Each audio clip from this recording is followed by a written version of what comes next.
They insisted a woman had no right to wear the SEAL trident. Chief Marcus Doyle tossed Special Warfare Operator First Class Riley Kane's dress blues into the dirt outside the team room, sneering that she was nothing more than a quota who'd get real operators killed. Yet, just 6 weeks later, on deployment in Darien, Riley pulled that same man out from the wreckage of a collapsed building while cutting down 3 insurgent firing points at once. The very men who had jeered as her uniform hit the ground would later beg her to lead them through the darkest night they ever faced. So when Riley Kane stood rigid at attention inside the SEAL Team 4 compound in Ironwood, her jaw set as Chief Doyle circled her like a predator testing its prey, she carried herself with unshakable resolve. At 28, she was one of only 3 women ever to complete Bud/S training, graduating with Class 334 barely half a year before. Her 5'6" frame carried the same battle-forged scars as every operator nearby, rope burns etched deep into her palms, a faint fracture line along her collarbone from pool comp, skin toughened and weathered by endless ocean swims. She looked every inch like she belonged. And whether you were watching from Dallas or Detroit, lying in a VA hospital bed or sitting on your couch at home, Major Tom's Tales reminds you, hit that subscribe button to hear more about veterans who proved everyone wrong. The team room stank of stale coffee and gun oil. 12 operators lounged on worn couches and stacked gearboxes, watching Doyle strut around their newest teammate. Riley had joined Alpha Platoon only 3 days earlier. The golden trident on her chest was no gift. It was earned. She had survived the same 24 weeks of hell they had, but the sideways glances and hushed remarks told her they didn't see a teammate. They saw a political token. Riley had grown up in the rugged backcountry of Montana, the daughter of Thomas Kane, a Marine scout sniper who had endured 3 brutal tours in Afghanistan. Thomas lost his left leg to an IED in Helmand Province, but he never lost his grit. From the time Riley was 8, he had her out on their 40 acres, teaching breath control, trigger discipline, and how to read the wind by watching grass bend. By the age of 14, she could ring steel at 800 meters with his battered old Remington 700. Her mother, a trauma nurse at Red Valley Regional, gave her different lessons, the kind taught in emergency rooms and battlefields. She showed Riley how to pack a wound under pressure, how to find a vein in a fading patient, and how to stay calm when the world around her was painted in blood. Through her high school summers, Riley worked as an EMT, running calls down twisting mountain roads where backup was hours away. At 18, she enlisted, crushed recruit training, then graduated from Hospital Corpsman A School and the punishing Field Medical Training Battalion. She spent 2 years in Iraq as a Fleet Marine Force corpsman with 1st Battalion, 5th Marines, saving 11 Marines during a complex ambush in Fallujah, and earning the Navy and Marine Corps Commendation Medal with Valor. That experience ignited something inside her. She set her sights on the nearly impossible, switching from corpsman to special warfare operator. The selection board grilled her for hours. Why walk away from a strong medical career? She answered with blunt honesty. She wasn't content just patching wounds afterward. She wanted to be with the assault team, stopping them from happening at all. Against the odds, they gave her the shot, and she earned it. What should have been a standard morning brief in Iraq, 4 weeks into deployment, went sideways. Alpha Platoon was gearing up for a critical mission in eastern Darien. Chief Doyle rattled off assignments, breachers, comms, overwatch. Then he paused at her name. His voice cut like a blade. She's benched, too risky to take her on target. The room froze. Lieutenant Ethan Ward, the platoon commander, shifted uneasily, but said nothing. "Chief, I'm rated expert on every weapons system," Riley said evenly, forcing her tone to stay calm. "My PT numbers are—" Doyle cut her off before she finished. "I don't care if you can bang out 20 pull-ups," he snapped. "Combat isn't about fitness scores. When bullets are flying and a 200-pound teammate goes down, you won't drag him to cover. And when we're clearing a room and some insurgent grabs you, it's over. You're not an operator, Kane. You're quota. Command just wants a female face for the posters." Senior Chief Luis Ortega, who had been quiet in the back, finally spoke up. "Chief, she earned that trident and passed the same tests as the rest of us." Doyle shot him a hard glare. "Regulations say I decide who's ready for high-risk ops. My job is keeping this platoon breathing, and she stays in support. She can sit in the JC and run cons." That evening, Riley came back to find her dress blues, the same uniform she wore at her trident ceremony, dumped in the dirt behind the team room. Chief Doyle stood watching with 5 operators beside him, smirking. "Want to play soldier? Go sign up for cultural support," he jeered.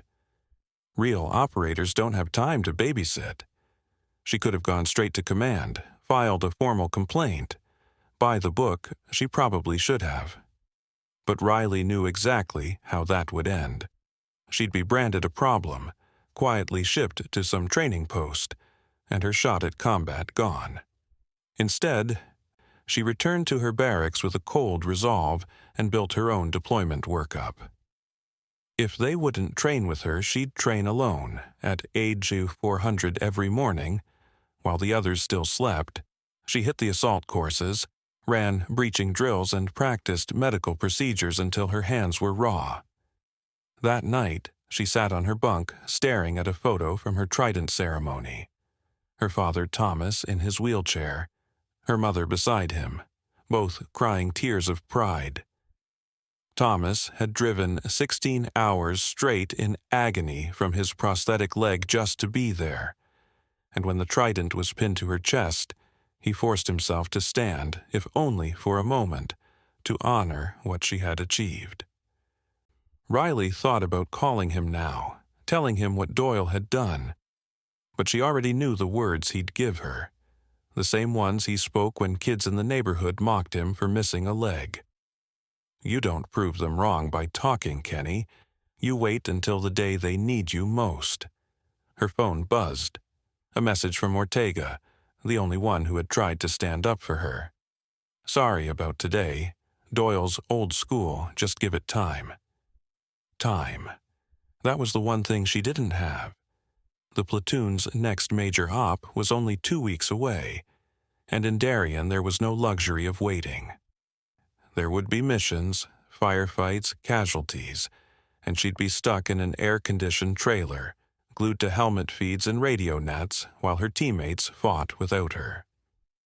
So she opened her laptop and dug into every intel report she could find on Darien and the surrounding area. If she couldn't train with them, she'd study harder than all of them. She memorized street grids, logged common IED placements, and marked sniper hideouts. They might not want her, but she'd be ready regardless. Thomas had taught her that preparation never needed anyone's approval. 6 weeks into the deployment, disaster struck. Alpha Platoon launched a night raid on a suspected bomb maker's compound in eastern Darien. Riley sat in the Joint Operations Center, tracking helmet feeds and listening to the static crackle of radio traffic. The target looked ordinary. 2-story concrete house with similar homes nearby. It seemed like a standard breach and clear, but intel had missed a deadly surprise. 3 doors down, an insurgent cell waited in ambush. The first blast shattered the night, an IED exploding beneath the lead vehicle, flipping the MRP on its side. Almost instantly, RPG fire lit up from the surrounding buildings. Riley watched the feeds erupt into chaos. Operators diving for cover, shouting positions, firing back. Ortega's voice came sharp over comms. Vehicle down. 2 trapped inside. Cooper and Lawson. Northeast corner building just collapsed. Doyle's element was cut off. Lieutenant Ward called for the quick reaction force, but they were still 20 minutes out. The platoon was split, hammered from 3 angles, and 2 teammates were burning alive inside a crippled vehicle. Riley shoved her chair back and stood. "Lieutenant Ward, I need to be out there," she said, urgency in her voice. "Negative." "You're not cleared," he shot back. "Sir, with respect, I'm a qualified combat medic and I know exactly where they are. You need every operator you can get right now." She didn't wait for permission. She was already strapping on her gear in the ready room, M4 with an ACOB optic, medical pack crammed with IFAC supplies, plate carrier stacked with sappy plates. Ward hesitated, then gave a reluctant nod. He'd deal with the fallout later. Riley sprinted to the motor pool where 3 Rangers were prepping a Humvee. "Attached to Alpha, medical support," she said, climbing in before anyone could argue. No one stopped her. When someone carried a rifle and wore the trident, you didn't waste time asking questions. By the time she hit the compound, the firefight was raging at full force. The overturned MRAP belched black smoke, flames licking its hull. Cooper's screams cut through the chaos. Without hesitation, Riley broke cover and sprinted across the kill zone, rounds snapping past her before diving behind the wreck.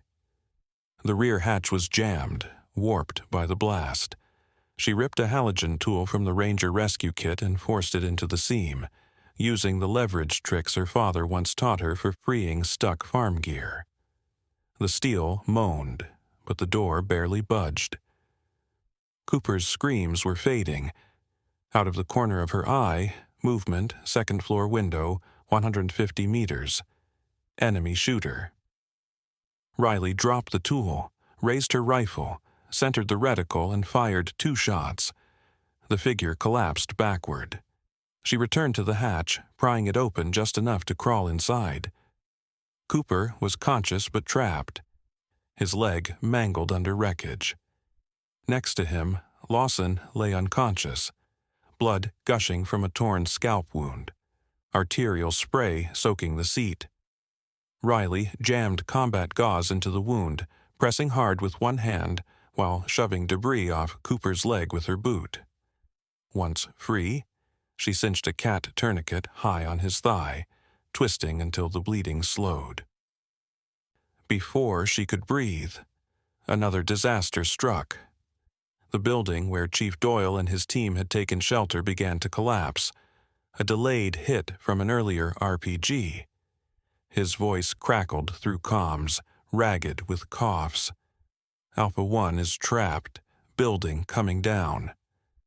Riley dragged Cooper out, then Lawson, pulling them both to cover.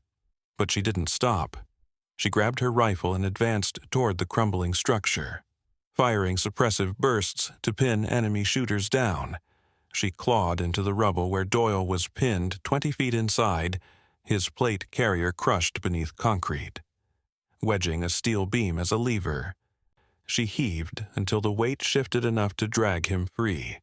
The quick reaction force rolled in as Riley hauled Doyle to the casualty collection point. By then, she had already set up triage. Lawson stabilized, Cooper's bleeding under control. Even 2 Rangers patched up and firing from their positions. The platoon rallied, cleared the last enemy strongholds, and held the compound until medevac helicopters thundered in. At the Rule 3 Combat Support Hospital, a surgeon pulled Riley aside. "Your treatment saved Lawson's life," he told her. The gauze and pressure were textbook. Cooper keeps his leg because of that tourniquet. 3 days later, Chief Doyle hobbled into the team room, ribs taped, face swollen and bruised. Riley was cleaning her rifle when he stopped in front of her. He stood there silent for nearly a full minute before speaking in a low voice. "I was wrong, dead wrong. You're not just an operator. You're one of the best I've ever served beside. I'll tell Ward and the CO what you did, and I'll make sure you get the credit you've earned." And when we're back home, I'm buying you a new set of dress blues to replace the ones I burned."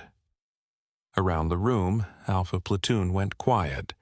Senior Chief Ortega started a slow clap that swelled into a roar until every man was on his feet. Riley didn't even look up. She just kept cleaning her weapon. "Put me on tomorrow's patrol where I belong, Chief." From that day forward, she wasn't the female SEAL, the quota, or the experiment. She was simply Kane, their medic, their marksman, their teammate.